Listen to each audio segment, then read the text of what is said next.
नमस्कार दोस्तों। इस वीडियो में आपसे कुछ ऐसे मुद्दों के बारे में बात करने वाला हूँ जिनके बारे में जल्दी कोई बात नहीं करता है। अब ये बात क्यों नहीं करता है ये आप इस वीडियो को देखने के बाद में खुद से अंदाज़ा लगा लेंगे। और इंसान बात करेगा भी क्यों, क्योंकि हर इंसान का एक अपना मकसद होता है। उस मकसद को पूरा करने के लिए ही इंसान कभी इन मुद्दों पर बात नहीं करता है। चलिए खैर मुद्दे पर आते हैं। सबसे पहले मैं आपको कुछ चीज़ें दिखाता हूँ, उसको नोट डाउन करिए। ये मेरा सेटलमेंट लेटर है जो कि पुणे वाला फिनकॉर्प ने इशू किया था जब मैंने सेटलमेंट कराया था। इस लेटर में अगर आप ध्यान देंगे तो नीचे आप स्टैंप देखिए, पुणे वाला फिनकॉर्प की स्टैंप है ये। और स्टैंप में अगर आप एड्रेस देखेंगे तो ये एड्रेस लखनऊ का है। इस चीज़ को आप याद रखिएगा। अब ये मेरा लोन एग्रीमेंट लेटर है। इस एग्रीमेंट लेटर में अगर आप जो भी पुणे वाला फिनकॉर्प का ऑफिस है उसका एड्रेस अगर आप देखेंगे तो इसमें आपको महाराष्ट्र का एड्रेस, पुणे का एड्रेस दिख रहा है। अगर अभी आप ऑनलाइन जा करके भी इनके हेड ऑफिस देखेंगे तो आपको पुणे महाराष्ट्र का ही दिखेगा। अब मेरी लोकेशन क्या है, मैं रहता हूँ लखनऊ में। लखनऊ में रहता हूँ। कंपनी का जिस कंपनी के ब्रांच से मेरा लोन अप्रूव हुआ है, मुझे मिला है, वो कंपनी भी लखनऊ की है। इवन इनका हेड ऑफिस जो है वो कहाँ का है, मैंने आपको दिखाया, पुणे महाराष्ट्र का। जब लखनऊ पुणे महाराष्ट्र से ही सारे बिलोंगिंग हो रही है तो ये जो केस कोलकाता में दर्ज हुआ है इसका क्या लॉजिक बनता है? इसका सीधा लॉजिक मेरे समझ में तो यही आता है कि जितनी भी एनबीएफसी बैंक कंपनी होती है इनको हमारे लीगल सिस्टम पे 1% भी भरोसा नहीं होता है।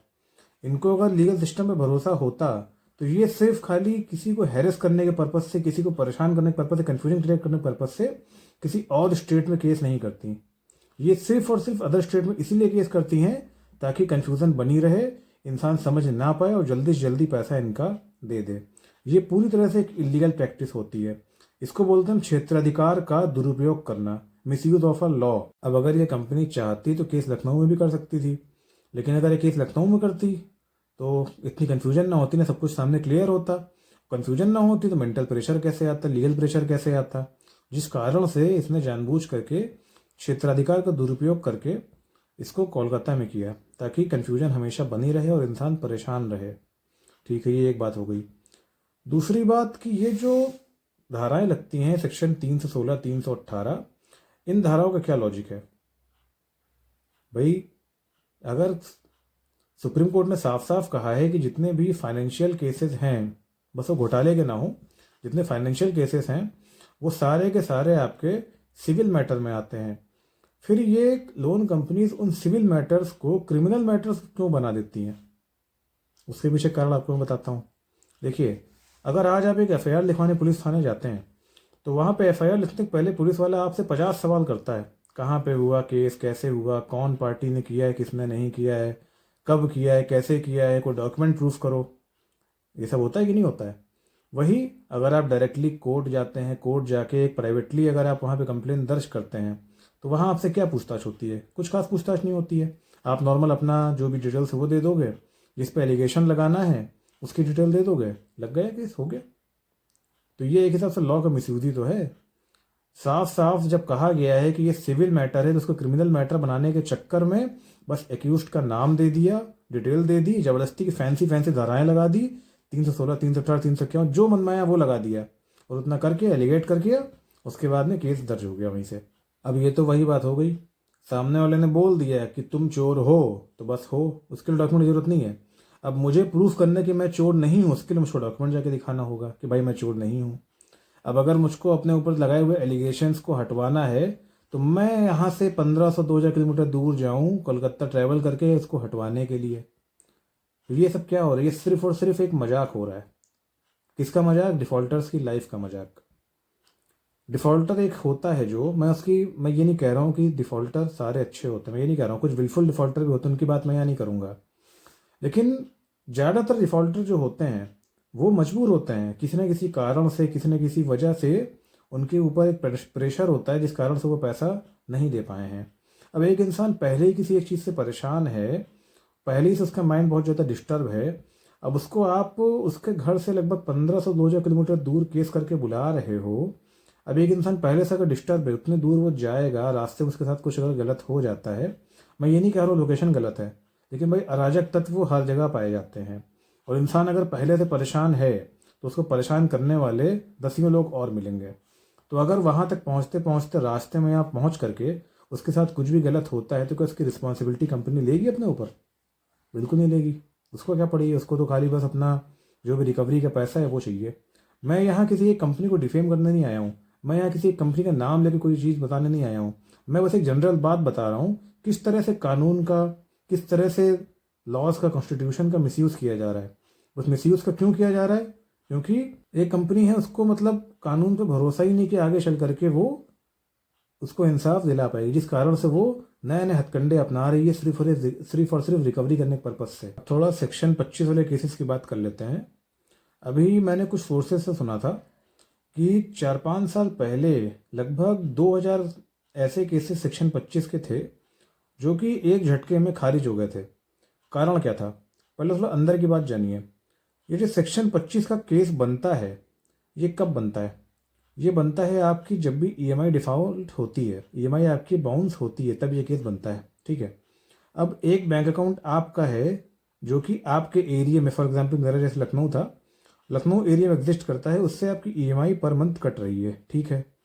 अब एक अकाउंट कंपनी का होगा जो कि कंपनी का ऑफिस जहाँ बना हुआ है उसके नियर बाई किसी बैंक में होगा। ठीक है। लेट से मान लो पूनावाला का जो ऑफिस है पुणे का था। ठीक है। तो उनका बैंक हम मान के चलते हैं पुणे का ही होगा। ठीक है। तो अब ये जो सेक्शन 25 का केस बनेगा, ये या तो लखनऊ में बनेगा या तो फिर पुणे में बनेगा। यही इसका रूल कहता है, किसी तीसरी जगह केस नहीं बनेगा ये।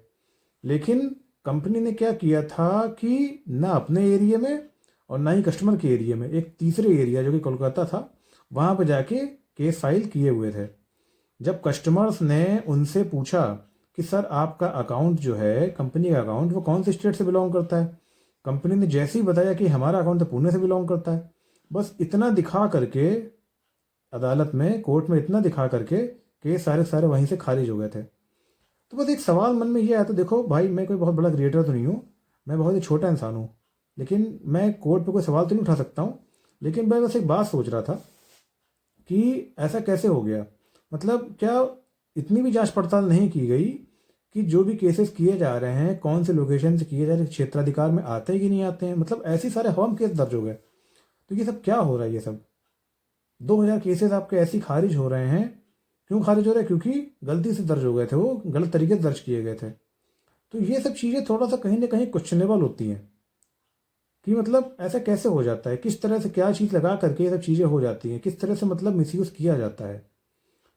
मैं ये कहता हूँ, मैं ऐसा मानता हूँ सेक्शन 25 केस गलत नहीं होता है, इसको लगाया जा सकता है, लीगली ये चीज़ पॉसिबल है, क्योंकि भाई ईएमआई बाउंस हुई है, चेक एक हिसाब से डिजिटल रूप से ईसीएस बाउंस हुआ है, तो यहाँ पे सेक्शन 25 का केस बनता है। लेकिन अगर केस बनता है तो उसको नियम के हिसाब से लगाएंगे ना, कि अपने हिसाब से आप किसी भी स्टेट में जाके लगा देंगे। पता चला कि घटना हुई है कहीं यूपी में और आप केस करो जाके अमेरिका में, ऐसा थोड़ी ना होता है। जो क्षेत्राधिकार है वहीं तो आप लगाओगे ना, क्षेत्राधिकार के बाहर आप केस क्यों लगाओगे? तो अब इस तरह से अगर लगातार हवा में केस दर्ज होते रहेंगे तो इससे क्या होगा? कोर्ट का बर्डन फालतू का बढ़ा करेगा, है ना, बिना किसी ठोस वजह के कोर्ट का बर्डन बढ़ता रहेगा। वैसे भी जितना हम जानते हैं नंबर ऑफ जजेस बहुत ज़्यादा इंडिया में कम है एंड केसेस का बर्डन बहुत ज़्यादा है। तो ऐसे में क्या हो रहा है, प्रॉब्लम और ज़्यादा बढ़ रही है, नंबर ऑफ केसेस बढ़ रहे हैं। अगर आप डाटा चेक करके देखोगे तो सिर्फ 2025 में जितने भी लोन रिलेटेड कलकत्ता में केस हुए हैं उनका नंबर्स 1 लाख प्लस है। मतलब 2025 में 1 लाख के ऊपर केसेस दर्ज हुए थे। अब ये सिर्फ कलकत्ता की बात कर रहा हूँ, बाकी अगर पूरे भारत में आप चेक करोगे तो और भी बहुत सारे केसेस होंगे। मतलब बहुत ज़्यादा डिफ़ॉल्ट हो रहा है, मैं मानता हूँ, लेकिन हर चीज़ को सिस्टम से किया जाएगा। ऐसा नहीं है कि सिर्फ प्रेशर क्रिएट करने के पर्पज़ से आप हवा में कुछ भी कर दोगे। अब कोर्ट में प्रोसेस चल रही है, प्रोसेस में पहले प्री कॉन्गिनेंस आएगा, फिर सम्मन आएगा, फिर वारंट आएगा। वारंट आने के बाद में वो वारंट आपके लोकल थाने में जाता है। अब जब मेरा वारंट आया था तो मैंने उस टाइम ऑफिसर जी से बात की थी, तो ऑफिसर जी ने बताया था कि इस समय हमारे थाने में लगभग 700 के ऊपर वारंट आए हुए हैं। अब आप ये बताओ, जब इतने सारे बल्क में वारंट अगर एक थाने में जाएंगे तो पुलिस अगर सिविल मैटर में अगर फंसी रहेगी तो वो बाकी जो संगीन जुर्म है, क्रिमिनल मैटर्स, उनको वो कब देखेगी?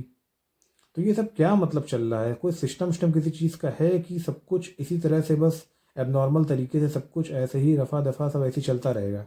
कैसे चलेगा? मतलब ये पुलिस का काम क्या होता है? पुलिस हमारा जो भी रूल्स रेगुलेशन है उनकी रक्षा के लिए है। वो ये देखती है कि हमारे रूल्स को सही से फॉलो किया जा रहा है कि नहीं किया जा रहा है। अब उसको आप पूरी तरह से सिविल मैटर में फंसा दोगे। आपका क्रिमिनल मैटर कोई अगर बनता है, कोई क्राइम कहीं पे होता है, तो पुलिस क्या क्या करेगी? एक थाने में अगर 700-800 वारंट आ रहे हैं, वहाँ कितना पुलिस का स्टाफ है जो सबको अरेस्ट करके वहाँ लेके जाएगा? बर्डन बहुत ज़्यादा ओवर बर्डन वाली चीज़ है कि नहीं? तो सिविल मैटर को सिविल मैटर रहने दिया जाए, उसको क्रिमिनल मैटर क्यों बनाया जा रहा है? अब इस बारे में कोई बात नहीं करेगा, क्योंकि हर इंसान भाई बहती गंगा में हाथ धोता अपना। इस बारे में कोई बात कभी नहीं करेगा। लेकिन अगर आपको मेरी बात सही लगी है तो इस वीडियो को ज़्यादा से ज़्यादा शेयर कीजिए। मैं पहली बार आपसे फोर्सली कर रहा हूँ, इसको शेयर कीजिए, ज़्यादा से ज़्यादा शेयर कीजिए, हमारे चैनल को सब्सक्राइब कीजिए। And thank you.